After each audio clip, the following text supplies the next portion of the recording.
Prophethood is a concept that is common to Judaism, Christianity, and Islam. Both the Bible and the Quran define the concept of prophethood in highly noble terms.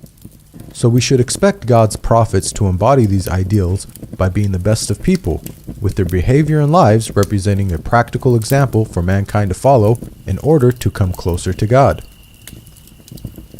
When we look at the stories of the prophets in the Bible and the Quran, what we find, however, is that only one book represents the lives of the prophets in such a way that does justice to the noble concept of prophethood.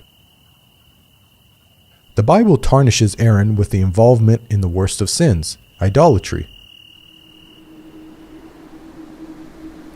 The people gathered around Aaron and said, "Come, make us gods." Aaron answered them, "Take off the gold earrings and bring them to me." So all the people took off their earrings and brought them to Aaron. He took what they handed him and made it into an idol cast in the shape of a calf.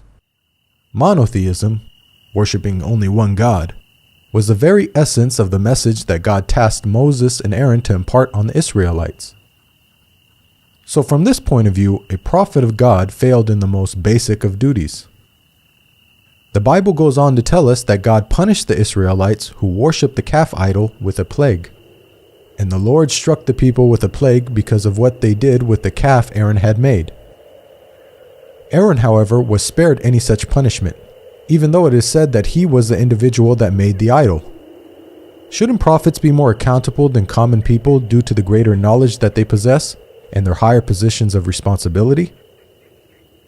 By comparison, in the story that the Quran narrates, Aaron is free of the major sin of idolatry.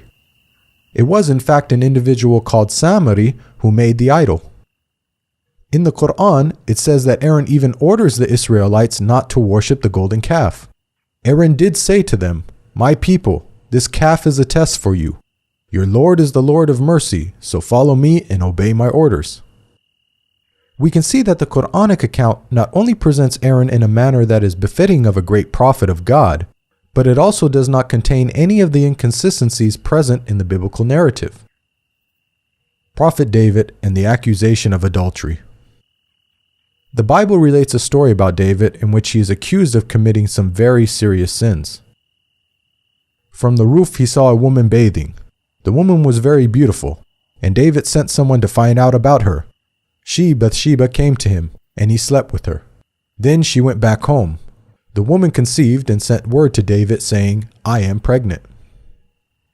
Bathsheba was married, and so when David found out she was pregnant with his child, instead of taking responsibility and publicly confessing his sins, he instead compounds his sins by having her husband killed. Perhaps even more strangely, God allegedly struck the child that was born from the adulterous relationship with a lethal illness.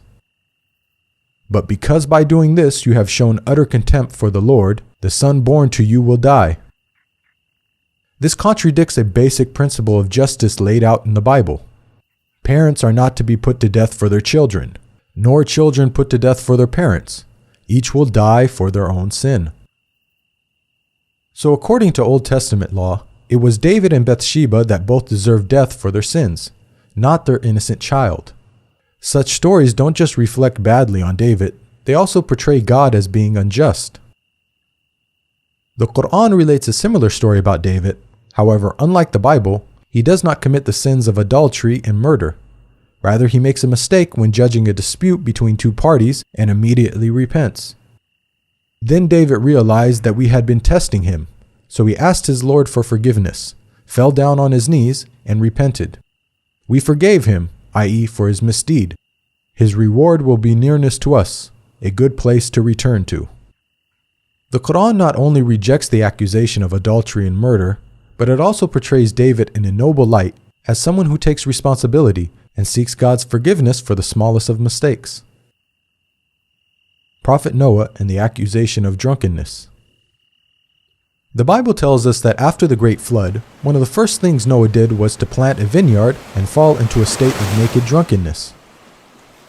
Noah, a man of the soil, proceeded to plant a vineyard. When he drank some of its wine, he became drunk, and they uncovered inside his tent. It is difficult to believe that this great prophet, who had the self-discipline to build a giant ark by hand, would then lose all self-control as soon as he sets foot off the ark. The Bible goes on to tell us that Noah cursed his own grandchildren when he found out that his youngest son, Ham, had informed his siblings about Noah's sorry state. When Noah awoke from his wine and found out what his youngest son, Ham, had done, he said, "Cursed be Canaan, the lowest of slaves he will be to his brothers." One can't help questioning Noah's conduct. Even if cursing was justified, wouldn't it make more sense for Noah to curse Ham rather than Ham's son Canaan, who was an innocent party? The Quran paints a very different picture of Noah. After the waters subsided, Noah inquires about the well-being of his rebellious son who refused to board the ark.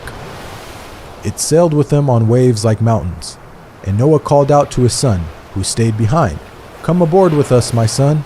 Do not stay with the disbelievers." The waves cut them off from each other, and he was among the drowned.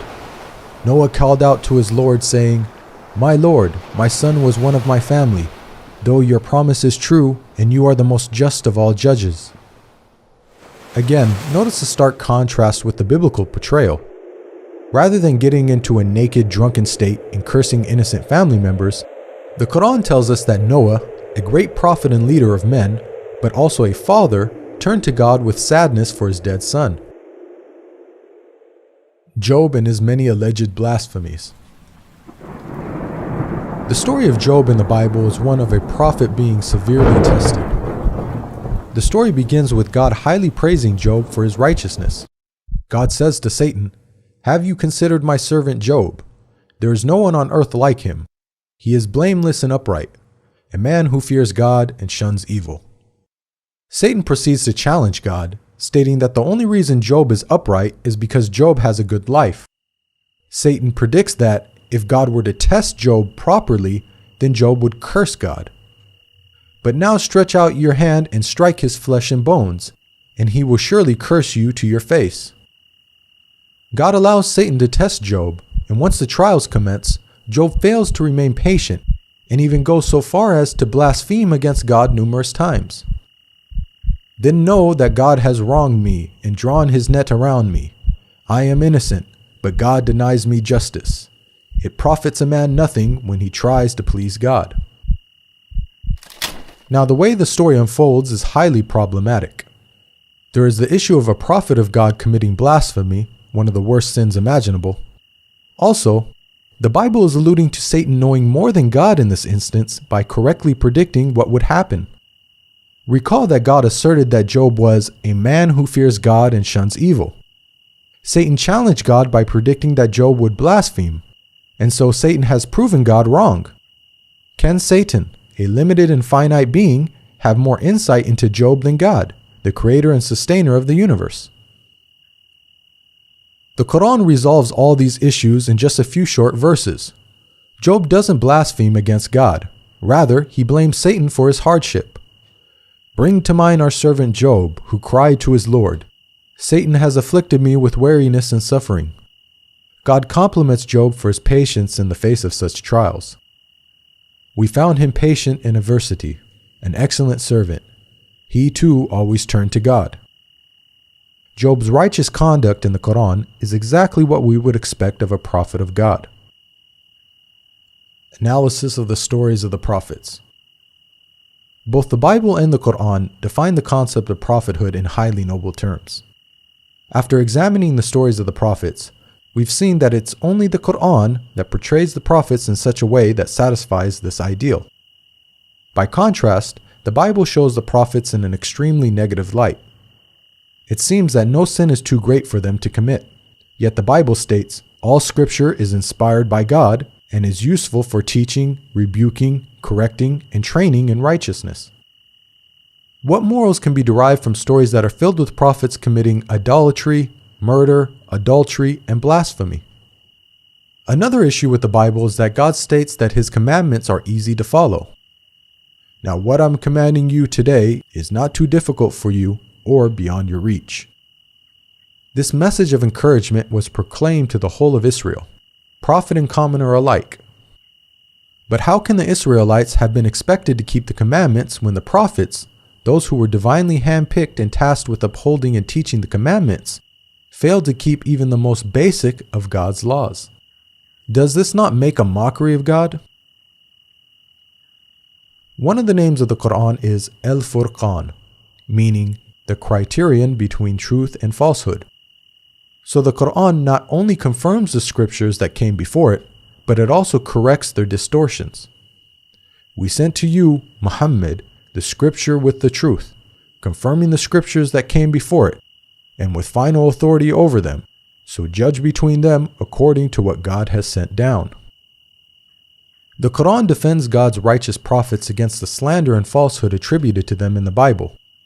It provides the best guidance for those who want good examples to follow in order to come closer to God and be successful in the hereafter. There is a lesson in the stories of such people for those who understand. This video is based on the book Jesus, Man, Messenger, Messiah. To learn more about the prophets in Christianity and Islam, please download your free copy of the book at the link below.